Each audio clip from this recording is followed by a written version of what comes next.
un droit que j'ai rarement vu exercer, c'est vous avez le droit de dire je comprends pas. Pouvez-vous m'expliquer en d'autres termes? Et ça m'arrivait souvent, j'ai fait de la programmation neurolinguistique, donc le langage corporel, le non-verbal, et c'est beaucoup plus que ça, là, je simplifie énormément, là, Bandler m'en voudrait. Tout ça pour dire, ça m'est arrivé souvent d'expliquer des choses à mes patientes et est-ce que c'est clair? Puis là, elle me disait, oui, oui, mais vraiment les yeux dans les phares. Donc, ton visage me dit que tu n'as pas compris. Là, il disait, t'as raison, peux-tu réexpliquer?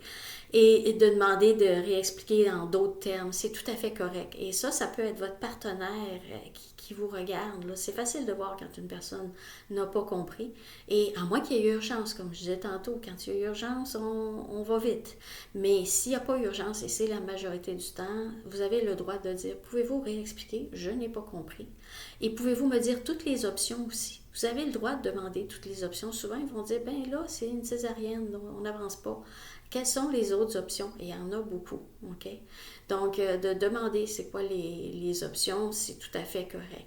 Ça, parlez-en. Et quand vous allez faire votre plan de naissance, vous allez être préparé, vous allez en parler avec votre conjoint. Si vous avez une accompagnante, et c'est excellent d'avoir une accompagnante, surtout pour le premier bébé, c'est une personne qui va parler en votre nom, qui va voir justement à vos droits.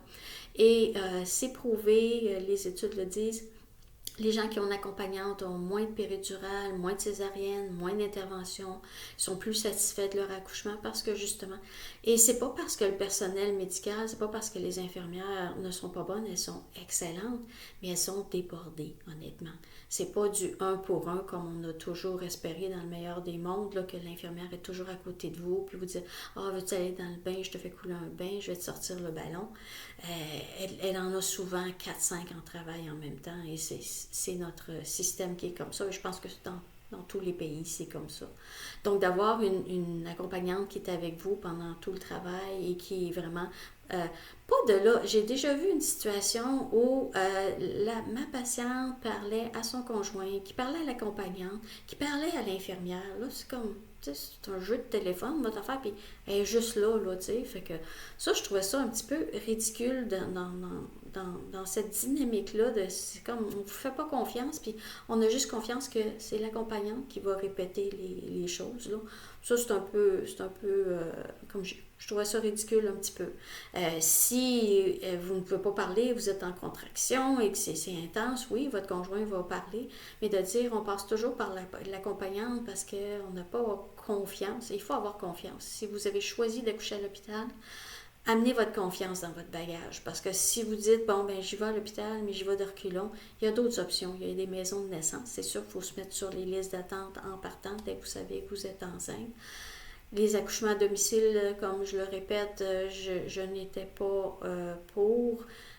C'est sûr que c'est un choix et je respecte le choix, mais moi, je n'en faisais pas parce que 95% du temps, ça va très bien, mais le 5% du temps où ça va mal, ça peut aller très mal et là, on est loin de tout ce qu'il faut. Mettons qu'on a besoin d'une césarienne, on n'a pas une salle d'opération. Donc, les accouchements à domicile, pour le petit risque, et c'est précieux, un bébé, c'est 9 mois et souvent, il y a les mois d'avant, tout ça. Donc, non, je n'étais pas prête à prendre ce risque-là. Et pour moi, je dormais mieux la nuit, même si je me faisais réveiller souvent, de savoir que j'étais à l'hôpital, qu'il y avait des gynécologues de garde qui pouvaient me baquer en bon français et qu'on avait une salle d'opération disponible en dedans de 10 à 15 minutes pour le peu de fois qu'on avait à l'utiliser. Donc, oui, je respecte les accouchements à la maison. Oui, ça va bien la majorité du temps. Oui, l'ambiance est fantastique. Mais pour le petit risque, quand ça va mal, quand ça va très mal, et il y a des exemples de ça, je ne suis pas prête à sacrifier la sécurité de l'hôpital. Et un bon hôpital va respecter vos choix. S'il y a des visites d'hôpital, sinon écrivez votre liste après votre plan de naissance et là, appelez et dire, bon, j'aurais des questions. S'ils sont bien occupés, parce que des fois, il y a 4-6 cloches d'urgence qui sonnent en même temps, mais sinon, dites, rappelez-moi ou quand est-ce que je peux vous rappeler. J'aimerais ça parler à une personne qui travaille sur le département. J'ai des questions. Et là, si vous avez une sensation là, qui n'est pas confortable, vous pouvez soit changer d'hôpital, vous avez le droit.